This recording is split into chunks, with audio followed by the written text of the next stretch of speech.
Congress machine Telangana success అయింది. TPCC chief Revanth Reddy Telangana ముఖ్యమంత్రి అయ్యారు. 7న కాంగ్రెస్ ప్రభుత్వం కొలువుదీరబోతోంది. అధికారంలోకి తీసుకొచ్చిన 6 గ్యారంటీలు పక్కాగా అమలవుతాయా? కాంగ్రెస్ పాలన ఎలా ఉండబోతోంది? పార్టీని నడిపించడంలో సక్సెస్ అయిన రేవంత్ రెడ్డి పాలనలో తనదైన మార్క్ చూపించబోతున్నారా? రేవంత్ 3 అక్షరాల పొలిటికల్ మిజైల్, 20 ఏళ్ల కెరీర్, 3 పార్టీలు, జెడ్పీటీసీ నుంచి రాజకీయ ప్రస్థానం, ఎన్నో సవాళ్లు, మరెన్నో ఆటుపోట్లు, కట్ చేస్తే సీఎం పీఠం. తెలంగాణకు రేవంత్ రెడ్డి రెండో ముఖ్యమంత్రి అయ్యారు. పొలిటికల్గా ఒక్కో మెట్టు ఎలా ఎక్కారు? తెలంగాణ ప్రజానీకాన్ని ఎలా మెప్పించగలిగారు? ఏ పార్టీలో ఉన్నా ఏం చేసినా సెన్సేషన్. రాజకీయ వేదికపై ఆయనకంటూ ఓ స్పెషల్. జనంలోకి వెళితే పేలిపోయేలా పంచ్ డైలాగ్స్, వెణికిన చేతికి దూకుడు టాబ్లెట్తో ట్రీట్మెంట్. పొలిటికల్గా రేవంత్ ఒక్కో మెట్టు ఎలా ఎక్కారు? తెలంగాణ ప్రజానీకాన్ని ఎలా మెప్పించగలిగారు? తెలంగాణలో అధికారం మారింది. కేసీఆర్ దిగిపోయి రేవంత్ రెడ్డి వచ్చేశారు. తెలంగాణ రెండో ముఖ్యమంత్రిగా రేవంత్ రెడ్డి ప్రమాణ స్వీకారం చేయబోతున్నారు. తెలంగాణ సీఎంగా రేవంత్ రెడ్డి రేపు ప్రమాణ స్వీకారం చేస్తారు. ఇందుకోసం రాజ్భవన్లో రంగం సిద్ధమైంది. 7న సరిగ్గా ఉదయం 10:28 రాజ్భవన్లోని దర్బార్ హాల్లో ప్రమాణ స్వీకార కార్యక్రమం జరుగుతుంది. ఆ తర్వాత 9న ఎల్బీ స్టేడియంలో కృతజ్ఞత సభ నిర్వహిస్తారు. ప్రమాణ స్వీకారానికి కాంగ్రెస్ అగ్రనేతలు మల్లికార్జున ఖర్గే, సోనియా, రాహుల్, ప్రియాంక గాంధీలు హాజరవుతారు. ఈ ప్రకటనకు ముందు 2 రోజుల పాటు హైడ్రామా నడిచింది. ఎన్నికల ఫలితాలు వెల్లడైనప్పటి నుంచి తెలంగాణ ముఖ్యమంత్రిగా రేవంత్ రెడ్డి ప్రమాణ స్వీకారం చేస్తారని జోరుగా ప్రచారం సాగింది. కాంగ్రెస్ అధిష్టానం నుంచి స్పష్టమైన ప్రకటన రాకపోవడంతో ప్రతిష్టంభన కొనసాగుతూ వచ్చింది. గచ్చిబౌలిలోని ఎల్లా హోటల్లో సమావేశమైన కాంగ్రెస్ ఎమ్మెల్యేలంతా సీఎల్పీ ఎంపిక నిర్ణయాల్ని ఏఐసీసీ అధ్యక్షుడు ఖర్గేకి అప్పగిస్తూ సోమవారం ఏకవాక్య తీర్మానం చేశారు. దీన్ని భట్టి విక్రమార్క, సీతక్కతో పాటు పలువురు ఎమ్మెల్యేలు బలపరిచారు. సీఎల్పీ తీర్మానాన్ని కర్ణాటక డిప్యూటీ సీఎం డీకే శివకుమార్ హైకమాండ్కు అందించారు. 48 గంటల తర్వాత తెలంగాణ కొత్త ముఖ్యమంత్రిపై ఉత్కంఠ వీడింది. సీఎంగా రేవంత్ రెడ్డిని ఎంపిక చేస్తూ కాంగ్రెస్ హైకమాండ్ నిర్ణయం తీసుకుంది. ఏఐసీసీ అధ్యక్షుడు ఖర్గే నివాసంలో పార్టీ అగ్రనేతలతో జరిగిన సమావేశంలో ఈ నిర్ణయం తీసుకున్నారు. తెలంగాణ పరిణామాలు, సీఎల్పీ సమావేశంలో ఎమ్మెల్యేలు చెప్పిన అభిప్రాయాలని పరిగణనలోకి తీసుకున్న హైకమాండ్ రేవంత్ను సీఎల్పీ నేతగా ఎంపిక చేసినట్లు ఏఐసీసీ ప్రధాన కార్యదర్శి వేణుగోపాల్ ప్రకటించారు. గురువారం ప్రమాణ స్వీకారం చేస్తారని చెప్పారు. తెలంగాణ ఎన్నికల ముఖ్య పరిశీలకుడు డీకే శివకుమార్, తెలంగాణ కాంగ్రెస్ వ్యవహారాల ఇన్ఛార్జ్ మాణిక్రావు ఠాక్రేతో పాటు ఉత్తమ్ కుమార్ రెడ్డి, భట్టి విక్రమార్క సమక్షంలో రేవంత్ పేరును ప్రకటించారు. Then they unanimously entrusted the decision of CLP to the Honorable Congress President, decided to go with Ravand Reddy, our PCC President, as the new CLP of Telangana Legislative Party. CLP నేతగా ఎన్నుకోవడానికి సోమవారం ఎమ్మెల్యేలతో సమావేశం నిర్వహించిన party పరిశీలకులు డీకే శివకుమార్, దీపాదాస్ మున్షి, కె మురళీధరన్, కేజే జార్జ్, అజయ్ కుమార్ అక్కడ జరిగిన ఏకవాక్య తీర్మానంతో పాటు కొత్తగా ఎన్నికైన శాసనసభ్యుల అభిప్రాయాలతో ఏఐసీసీకి నివేదిక సమర్పించారు. సీఎల్పీ నేతగా ఎన్నికైన ఎమ్మెల్యే ముఖ్యమంత్రిగా బాధ్యతలు స్వీకరించడం ఆనవాయితీ. ఈ నేపథ్యంలో ఆ పోస్టు కోసం ఉత్తమ్ కుమార్ రెడ్డి, మల్లు భట్టి విక్రమార్క సైతం ప్రయత్నిస్తున్నట్లు టాక్ నడిచింది. వారిద్దరూ ఢిల్లీకి వెళ్లి సీనియర్ నేతలతో సంప్రదింపులు జరిపారని ప్రచారం సాగింది. డీకే శివకుమార్తో పాటు పార్టీ అధ్యక్షుడు మల్లికార్జున ఖర్గే, సెక్రటరీ కేసీ వేణుగోపాల్లతో వారి అభిప్రాయాలను పంచుకున్నారు. పార్టీ ఎమ్మెల్యేల అభిప్రాయాలతో పాటు ఎన్నికల ప్రచార సమయంలోనే వివిధ స్థాయిల్లోని పార్టీ శ్రేణుల నుంచి వివరాలను సేకరించిన అధిష్టానం చివరకు సీఎల్పీ నేతగా, ముఖ్యమంత్రిగా రేవంత్ రెడ్డి వైపే మొగ్గు చూపింది. సీనియర్ల మధ్య ఎన్ని భేదాభిప్రాయాలు ఉన్నా అందరితో చర్చించి వారి అసంతృప్తిని కన్విన్స్ చేసి పార్టీ నిర్ణయం తీసుకుంది. పరిపాలన వన్ మ్యాన్ షోలాగా ఉండదని, టీం వర్క్తో సాగుతుందని కేసీ వేణుగోపాల్ స్పష్టం చేశారు. ముఖ్యమంత్రి, ఉప ముఖ్యమంత్రి పోస్టు కోసం పార్టీ నేతల మధ్య పోటీ ఉన్నప్పటికీ అందరితో మాట్లాడి లోతుగా చర్చించి చివరకు పార్టీ ప్రయోజనాలు, ప్రజలకు పరిపాలనా అవసరాల మేరకు రేవంత్ రెడ్డినే సీఎల్పీ నేతగా, ముఖ్యమంత్రిగా ఖరారు చేసింది. We will recognize all the senior leader. This is going to be a team. This is not going to be a one-man show. This is going to be a team. Congress will go with a team. Congress విజయసారథిగా ఈ ఎన్నికలతో గుర్తింపు దక్కించుకున్న రేవంత్ రెడ్డి పేరు CM రేసులో ముందు నుంచే వినిపిస్తూ వచ్చింది. అయితే ఓటుకు నోటు లాంటి కేసు, పార్టీలో పలువురితో పొసగకపోవడంతో పాటు లోక్సభ ఎన్నికల్లో మల్కాజ్గిరి నుంచి పెద్ద మెజార్టీతో గెలుపొందలేదనే కారణాలను చెప్పి కాంగ్రెస్ సీనియర్లు రేవంత్ ఎంపికకు అడ్డుపడ్డారు. అయినప్పటికీ రేవంత్ రెడ్డి పేరునే ఎక్కువ మంది ఎమ్మెల్యేలు సమర్థించగా తెలంగాణ ఎన్నికల్లో కాంగ్రెస్ను గెలుపుబాట పట్టించారని భావించిన అధిష్టానం సైతం ఆయన వైపే మొగ్గు చూపించింది. ప్రకటన వెలువడే సమయానికి హైదరాబాద్లో ఉన్న ఎమ్మెల్యేలతో చర్చిస్తూ ఉన్న రేవంత్ రెడ్డి వెంటనే ఇంటికి బయలుదేరి అక్కడి నుంచి బేగంపేట చేరుకుని స్పెషల్ ఫ్లైట్లో ఢిల్లీ వెళ్లారు.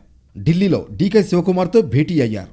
Congress parliamentary party chairperson Sonia Gandhi, మాజీ అధ్యక్షుడు రాహుల్ గాంధీ, ప్రియాంక గాంధీలతో ఢిల్లీలో సమావేశం కానున్నారు. రాజ్భవన్లో జరిగే ప్రమాణ స్వీకార కార్యక్రమానికి రావాల్సిందిగా వ్యక్తిగతంగా వారిని ఏఐసీసీ అధ్యక్షుడు మల్లికార్జున ఖర్గేను ఆహ్వానిస్తారు. సీఎంగా రేవంత్ ఎంపిక ఖరారైనప్పటికీ మంత్రివర్గంలో ఎవరెవరుంటారనేది ఆసక్తికరంగా మారింది. జిల్లాలు, సామాజిక సమీకరణాలను దృష్టిలో పెట్టుకుని ఏఐసీసీ నిర్ణయించనుంది. ప్రతి జిల్లాకు ప్రాతినిధ్యం కల్పించాలని పార్టీ రాష్ట్ర యూనిట్ భావిస్తున్నందున ఇప్పటికే కొన్ని పేర్లు గాంధీభవన్లో చర్చల్లో నలుగుతున్నాయి. ఏఐసీసీ అధ్యక్షుడు మల్లికార్జున్ ఖర్గే సహా సోనియా గాంధీ, రాహుల్ గాంధీలతో చర్చించిన తర్వాత కేబినెట్ కూర్పు, పోర్ట్ఫోలియోలపై స్పష్టత రానుంది. సీఎంతో పాటు మరో 17 మంది మంత్రులకు అవకాశం ఉన్నందున ఒకరిద్దరు ఎమ్మెల్సీ కోటా నుంచి ఉండొచ్చని తెలుస్తోంది. మంత్రివర్గ కూర్పు గురించి కూడా ఢిల్లీ పెద్దలతో రేవంత్ రెడ్డి చర్చిస్తారని తెలుస్తోంది. పరిపాలనకు సంబంధించిన అంశాలపై కూడా వారితో డిస్కస్ చేస్తారని సమాచారం. మరోవైపు సీఎల్పీ నేతగా రేవంత్ రెడ్డిని ఎంపిక చేసినట్లు తెలియగానే హైదరాబాద్ హోటల్లో ఉన్న ఆయనకు తెలంగాణ పోలీస్ శాఖ సెక్యూరిటీ పెంచింది. బుల్లెట్ ప్రూఫ్ వాహనంతో పాటు 4 ఎస్కార్ట్ వాహనాలను ఇంటెలిజెన్స్ సెక్యూరిటీ వింగ్ రెడీ చేసింది. రియర్ గార్డ్స్, ఫ్రంట్ గార్డ్స్తో పాటు డాగ్ స్క్వాడ్, అంబులెన్స్, జామర్ వాహనాలన్నీ కాన్వాయ్లో ఉండేలా ప్లానింగ్ ఖరారు చేసింది. ప్రస్తుతం ఉన్న సెక్యూరిటీ స్థానంలో 8+2 పద్ధతిలో 3 షిఫ్టుల్లో 24 గంటల భద్రత కొనసాగేలా ఇంటెలిజెన్స్ వింగ్ సిద్ధం చేస్తోంది.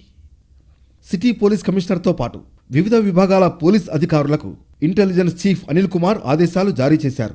ముఖ్యమంత్రికి కల్పించిన భద్రతను వెంటనే అమల్లోకి తెచ్చేలా ఆయన స్పష్టం చేశారు. జూబ్లీహిల్స్లోని రేవంత్ నివాసానికి కూడా 3 అంచెల పటిష్ట భద్రత ఏర్పాటైంది. ఎవరి వాహనం వచ్చినా పోలీసులు క్షుణ్ణంగా తనిఖీ చేసి పంపిస్తారు. ముఖ్యమంత్రికి Z+ కేటగిరీ భద్రతను కల్పించడం ఆనవాయితీ కావడంతో స్పెషల్ బ్రాంచ్ పోలీసులు కూడా అలర్ట్ అయ్యారు. తక్షణం నివాసానికి డీఎస్పీ ఆధ్వర్యంలో భద్రత ఏర్పాటైనందున కుటుంబ సభ్యులతో సంప్రదించడానికి కమ్యూనికేషన్ వ్యవస్థ కూడా రెడీ అయింది. ప్రస్తుతం లోక్సభ సభ్యుడిగా ఉన్న రేవంత్ రెడ్డి ఢిల్లీలో పార్లమెంట్ సెక్రటేరియట్ సమకూర్చిన ఎంఎస్ ఫ్లాట్స్లోని యమునా బ్లాక్లోని ఆయన నివాసానికి అదనపు భద్రత ఏర్పాటైంది. తెలంగాణ ప్రభుత్వం తరఫున ఢిల్లీలో ఉండే భవన్లో సీఎం హోదాలో మకాం ఉండే వారికి కేటాయించే శబరి బ్లాక్ దగ్గర కూడా హై సెక్యూరిటీ పెట్టారు. ముఖ్యమంత్రిగా ప్రమాణ స్వీకారం చేయడానికి ముందే ఢిల్లీలో విమానాశ్రయంలో దిగింది మొదలు తిరిగి హైదరాబాద్ చేరుకునేంత వరకు సీఎంకు కల్పించే భద్రతే కొనసాగుతుంది. ఇప్పటికే ఢిల్లీలో తెలంగాణ భవన్ అధికారులకు హైదరాబాద్లోని సెక్రటేరియట్ జీఏడీ విభాగం నుంచి ఆదేశాలు వెళ్లాయి. తెలంగాణ రెండో ముఖ్యమంత్రిగా రేవంత్ రెడ్డి కొత్త ఇన్నింగ్స్ ప్రారంభిస్తున్నారు. తెలంగాణ వచ్చాక 2014లో తొలి ముఖ్యమంత్రిగా కేసీఆర్ పనిచేశారు. 2018లో గెలిచి రెండోసారి ఆయనే సీఎం పీఠాన్ని దక్కించుకున్నారు. ముచ్చటగా మూడోసారి హ్యాట్రిక్ సీఎం అవుతారనుకున్న టైంలో రేవంత్ రెడ్డి కారు స్పీడ్కు బ్రేక్ వేశారు. కారును గ్యారేజ్కు పంపి సీఎం పీఠంపై కూర్చోబోతున్నారు. తెలంగాణలో కాంగ్రెస్ గ్రాండ్ విక్టరీ సాధించింది. మ్యాజిక్ ఫిగర్ సాధించి 7న ప్రభుత్వాన్ని ఏర్పాటు చేయబోతుంది. కాంగ్రెస్ గెలుపులో TPCC chief Revanth Reddy role గురించి ఎంత చెప్పినా తక్కువే. ఎవరికి వారే యమునా తీరులో ఉన్న కాంగ్రెస్ నేతల్ని ఏకం చేసి బీఆర్ఎస్ సర్కార్కు ఎత్తుపెట్టారు. ఎన్నికల నోటిఫికేషన్కు ముందు నుంచే సూపర్ ప్లానింగ్తో కాంగ్రెస్ని అధికార పట్టాలెక్కించారు. అధిష్టానం అండ, 6 గ్యారంటీలు, సీనియర్ల సహకారంతో కాంగ్రెస్ జెండాని రెపరెపలాడించారు. Revanth Reddy burning political star, fire brand leader. ఇలా ఎంత చెప్పినా తక్కువే. ఆయన ఏం మాట్లాడినా, ఏ పార్టీలో ఉన్నా, ఏం చేసినా సెన్సేషన్. తెలంగాణ రాజకీయ చరిత్రలో తనకంటూ కొన్ని పేజీలు లిఖించుకున్న నేత. రాష్ట్రంలో జవసత్వాలు కోల్పోయిన కాంగ్రెస్కు సరికొత్త ఊపిరిలూదిన నేత. జెడ్పీటీసీగా పొలిటికల్ ఇన్నింగ్స్ ప్రారంభించి ముఖ్యమంత్రిగా మారారు. 130 ఏళ్ల చరిత్ర కలిగిన పార్టీ రాష్ట్ర అధ్యక్షుడిగా 20 ఏళ్ల పొలిటికల్ కెరీర్ కూడా లేని రేవంత్ అధ్యక్షుడయ్యాడంటే ఆయన స్టామినా ఏంటో అర్థమవుతుంది. చంద్రశేఖరరావుని ఇంటికి పంపించే సమయం వచ్చింది. ఫామ్ హౌస్లో రెస్టుకు చంద్రశేఖరరావుని పంపాలి. ఆయన ఇష్టం. మందేసి పండుకుంటాడా, మందేయకుండా వండుకుంటాడా, ఫామ్ హౌస్లో ఎట్లా వండుకుంటాడో ఆయన ఇష్టం. ఈ నెల కేసీఆర్ ఉంటే 2000, వచ్చే నెల కేసీఆర్ను బొంద పెడితే గింత వస్తుంది. నిజానికి ఏబీవీపీతో రేవంత్ రాజకీయ ప్రస్థానం మొదలైంది. ఆ తర్వాత టీడీపీ, ఆపై కాంగ్రెస్లో చేరి తక్కువ కాలంలోనే పీసీసీ అధ్యక్షుడిగా ఎదిగారు. ఇక బీఆర్ఎస్ వర్సెస్ బీజేపీనే కాంగ్రెస్ కేవలం నామమాత్రమే అన్న ప్రచారం జరుగుతున్న సమయంలో పార్టీకి రిపేర్లు మొదలుపెట్టారు. కాంగ్రెస్ నేతలకు సరికొత్త దూకుడు నేర్పించారు. వర్గపోరుకు కేరాఫ్ అయిన కాంగ్రెస్ను ఏకతాటిపైకి తీసుకురావడంలో సక్సెస్ అయ్యారు. ఈ ఎన్నికల్లో పార్టీ గెలుపు బాధ్యతలను తన భుజాన వేసుకుని రాష్ట్రమంతా సుడిగాలి పర్యటనలు చేశారు. బీఆర్ఎస్ అధినేత కేసీఆర్తో పోటాపోటీగా బహిరంగ సభల్లో పాల్గొన్నారు. పార్టీ అభ్యర్థుల తరఫున 87 నియోజకవర్గాల్లో రోడ్ షోలు, ర్యాలీలు, బహిరంగ సభలు నిర్వహించారు.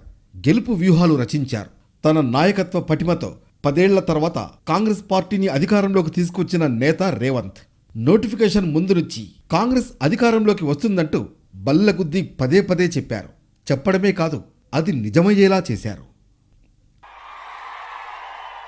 ఎక్కడ కట్టిస్తాం? కేసీఆర్కి ఎక్కడ కట్టిస్తాం? డబుల్ బెడ్రూమ్ ఇల్లు చెర్లపల్లి జైల్లో కట్టిస్తాం. నువ్వు దోచుకున్న దానికి, నీ దొంగతనాలకు బిడ్డ నిన్ను చెర్లపల్లి జైలుకు దోల్తాం. డబుల్ బెడ్రూమ్ ఇల్లు కట్టిస్తాం. 1969 నవంబర్ 8న మహబూబ్నగర్ జిల్లా వంగూరు మండలం కొండారెడ్డిపల్లి గ్రామంలో జన్మించారు రేవంత్ రెడ్డి. తల్లిదండ్రులు నరసింహారెడ్డి, రామచంద్రమ్మ. వీరిది వ్యవసాయ కుటుంబం. ఏవీ కాలేజీ నుంచి గ్రాడ్యుయేషన్ పూర్తి చేశారు రేవంత్. విద్యార్థి దశ నుంచి రాజకీయాలపై ఆసక్తి ఎక్కువ. కొన్ని రోజులు ఏబీవీపీలో తిరిగారు. సీనియర్ కాంగ్రెస్ నేత జైపాల్ రెడ్డి బంధువు గీతారెడ్డిని ప్రేమించి పెళ్లి చేసుకున్నారు. వారికి ఏకైక కూతురు నైమిష. కొన్నాళ్లు ప్రింటింగ్ ప్రెస్ నిర్వహించారు. జూబ్లీహిల్స్ కోఆపరేటివ్ హౌసింగ్ సొసైటీ డైరెక్టర్గా కూడా పనిచేశారు. రియల్ ఎస్టేట్ వ్యాపారం కూడా నిర్వహించారు. కొన్నాళ్లు టీఆర్ఎస్లో కూడా పనిచేశారు రేవంత్. ఆ తర్వాత పార్టీ నుంచి బయటకు వచ్చారు. మిడ్జిల్ మండలం జెడ్పీటీసీ స్థానానికి ఇండిపెండెంట్గా పోటీ చేసి విజయం సాధించారు. 2007లో మహబూబ్నగర్ స్థానిక సంస్థల స్థానం నుంచి స్వతంత్ర అభ్యర్థిగా పోటీ చేసి ఉమ్మడి ఆంధ్రప్రదేశ్ శాసనమండలికి ఎన్నికయ్యారు. ఆ తర్వాత తెలుగుదేశంలో చేరారు. 2009లో తెలుగుదేశం పార్టీ తరఫున కొడంగల్ అసెంబ్లీ నుంచి బరిలోకి దిగి సీనియర్ నేత గురునాథ్ రెడ్డిని ఓడించారు. 2014లో మళ్లీ అదే స్థానం నుంచి పోటీ చేసి విజయం సాధించారు. 2014-2017 మధ్య టీడీఎల్పీ ఫ్లోర్ లీడర్గా పనిచేశారు. 2017 అక్టోబర్లో తెలుగుదేశం పార్టీకి రాజీనామా చేసిన రేవంత్ రెడ్డి కాంగ్రెస్ పార్టీలో చేరారు.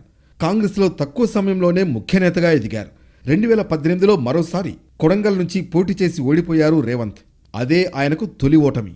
ఆ తర్వాత 6 నెలలకు జరిగిన పార్లమెంట్ ఎన్నికల్లో మల్కాజ్గిరి నుంచి పోటీ చేసి ఎంపీగా విజయం సాధించారు. రేవంత్ సత్తాను గుర్తించిన కాంగ్రెస్ హైకమాండ్ కొందరు సీనియర్ల అభ్యంతరాలను కాదని మరీ ఆయన్ను పార్టీ వర్కింగ్ ప్రెసిడెంట్గా నియమించింది.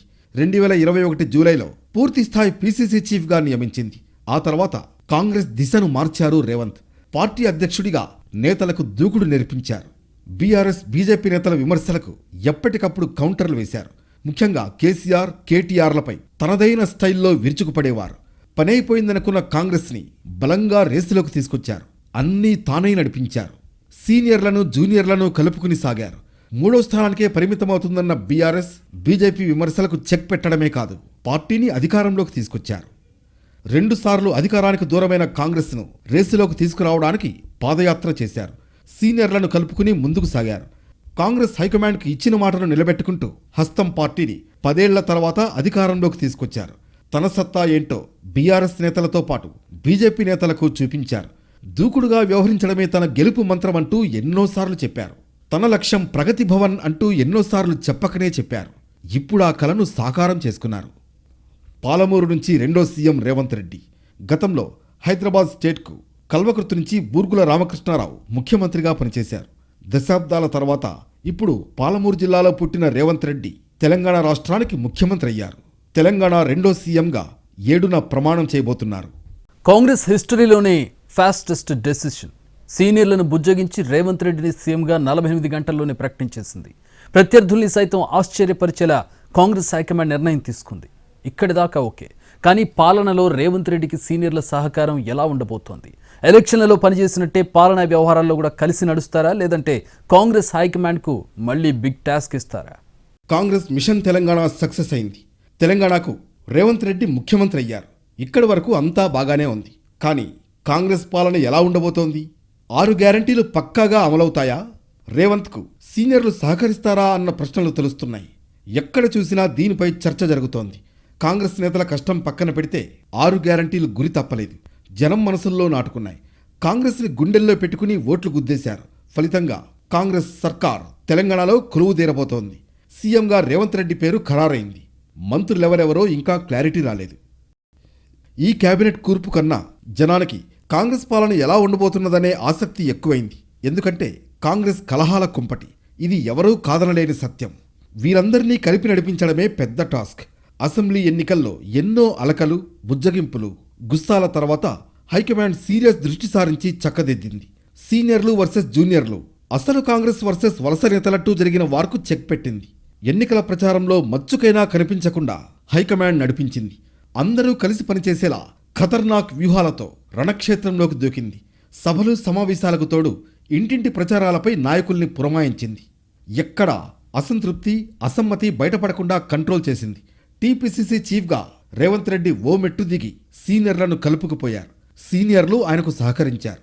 ఇలా ఎన్నికల ప్రచారంలో ఎక్కడా కోల్డ్ వార్కు ఛాన్స్ లేకుండా తెలంగాణ నాయకుల్ని కాంగ్రెస్ హైకమాండ్ నడిపించింది. జనం కూడా కాంగ్రెస్ను నమ్మారు.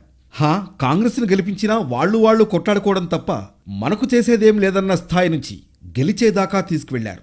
హామీలతో పాటు నాయకుల ఐక్యత ఈ ఆలోచనల్ని తుడిపేసింది. ఫలితంగా కారును గ్యారేజ్కు పంపి కాంగ్రెస్ అధికారం కైవసం చేసుకుంది. ఇక్కడితోనే మొదలైంది కాంగ్రెస్ హైకమాండ్కు అసలు సిసలైన టాస్క్. ఎన్నికల్లో అయితే అందరినీ కలిపి విజయవంతంగా నడిపించారు. ఇప్పుడు అలాగే నడిపిస్తారా లేదా అనే డౌట్ మొదలైంది జనంలో. కాంగ్రెస్ గెలిచాక సీఎం అభ్యర్థిని ప్రకటించడానికి కొంత సమయం తీసుకుంది. 2 రోజుల పాటు హైడ్రామా నడిచింది. ఎవరికి వారు సీఎం సీటు కోసం ప్రయత్నిస్తున్నారని ప్రచారం సాగింది. ఇంతలోనే నమ్మి గెలిపించిన ఓటర్లలో సందేహాలు మొదలయ్యాయి. సీఎం ఎంపికకే ఇలా వ్యవహరిస్తే ముందు ముందు పాలన ఎలా సాగిస్తారోనన్న చర్చకు తెరతీశారు. నిజానికి వైఎస్ హయాంలోనూ ఆయనను ముఖ్యమంత్రిగా ప్రకటించడానికి 3 రోజుల సమయం తీసుకుంది. ఇప్పుడు రేవంత్ను అంతకంటే ముందే నిర్ణయించింది. కానీ ఈలోపు జరగాల్సిన నెగిటివిటీ స్ప్రెడ్ అయిపోయింది. కాంగ్రెస్ అధిష్టానం ఎప్పుడైనా త్వరగా ఓ నిర్ణయం తీసుకుంటుందా? లేదనే చెప్పాలి. చర్చోపచర్చలు, అసంతృప్త నేతల బుజ్జగింపులు, స్టేట్ టు హస్తిన రాజకీయాలు, క్యాంప్ రాజకీయాలు, హైకమాండ్ తీవ్ర తర్జన భర్జనలు. ఏదైనా ఒక నిర్ణయం తీసుకునే ముందు ఇలాంటి పరిస్థితులే కనిపించేవి. ఈ పరిస్థితుల్నే ఆధారంగా చేసుకుని ప్రత్యర్థులు కాంగ్రెస్పై సెటైర్లు వేసేవాళ్లు. కానీ తెలంగాణ ముఖ్యమంత్రి ఎవరనేది ఇంత వేగంగా ప్రకటిస్తుందని, అసంతృప్తుల పంచాయతీని కూడా ఇంత తక్కువ టైంలో తేలుస్తుందని రాజకీయ వర్గాలు ఊహించి ఉండవు. రేవంత్ విషయంలో ఫాస్ట్ డెసిషన్ ఔరా అనిపించేలా ఉంది. ఏ పార్టీలో అయినా వర్గపోరు, నేతల మధ్య విభేదాలు కామన్. కొంతకాలంగా కాంగ్రెస్లో అవి పరిధి దాటిపోతూ వస్తున్నాయి. TPCC chief Revanth Reddy versus కొందరు సీనియర్ల మధ్య విభేదాలతో తెలంగాణ కాంగ్రెస్ రేసులో ఉండదన్న టాక్ నడిచింది. ఒక్క తెలంగాణ మాత్రమే కాదు, రాజస్థాన్లోని సీనియర్ వర్గం, జూనియర్ వర్గం, కర్ణాటకలోనూ కీలక నేతల మధ్య వర్గపోరుతో దాదాపు చాలా రాష్ట్రాల్లో కాంగ్రెస్కు ఇలాంటి పరిస్థితులే ఎదురయ్యాయి. మరీ ముఖ్యంగా సీనియర్లు వర్సెస్ జూనియర్ల పంచాయతీలను తీర్చేందుకు కొన్ని సందర్భాల్లో ఏఐసీసీ పెద్దలే రంగంలోకి దిగాల్సి వచ్చింది. అలాంటిది రేవంత్ రెడ్డిని సీఎంగా కేవలం 2 రోజుల్లో ప్రకటించడం ఇప్పుడు హాట్ టాపిక్. కాంగ్రెస్లో అందరూ సీఎం అభ్యర్థులే అంటూ ప్రత్యర్థి పార్టీలు ప్రచారం చేశాయి. బీఆర్ఎస్ అధినేత కేసీఆర్ కూడా క్యాంపెయిన్లో పదే ఈ విషయాన్నే ప్రస్తావించారు. ఇక్కడే కాదు, గత ఏడాది హిమాచల్ ప్రదేశ్ అసెంబ్లీ ఎన్నికల ప్రచారంలో బీజేపీ అగ్రనేత అమిత్ షా కాంగ్రెస్పై సెటైర్లు వేశారు. కర్ణాటక ఎన్నికల సమయంలోనూ, ముఖ్యమంత్రి ఎంపిక విషయంలోనూ ఫలితాలు వచ్చాక 5 రోజుల సమయం తీసుకోవడంపై హస్తం పార్టీని ప్రత్యర్థులు విమర్శించారు. సీఎం పంచాయతీ తప్పదేమోనని భావించిన తరుణంలో త్వరితగతిన అది పక్కా నిర్ణయం తీసుకుని రాజకీయ వర్గాలకు పెద్ద షాకే ఇచ్చింది కాంగ్రెస్ హైకమాండ్. గత తప్పిదాల నుంచి పాఠాలు నేర్చుకున్న అనుభవంతోనే ఇప్పుడు ముందుకు సాగింది. రాహుల్ గాంధీ జోడో యాత్ర తర్వాత కాంగ్రెస్ సీన్ మారింది.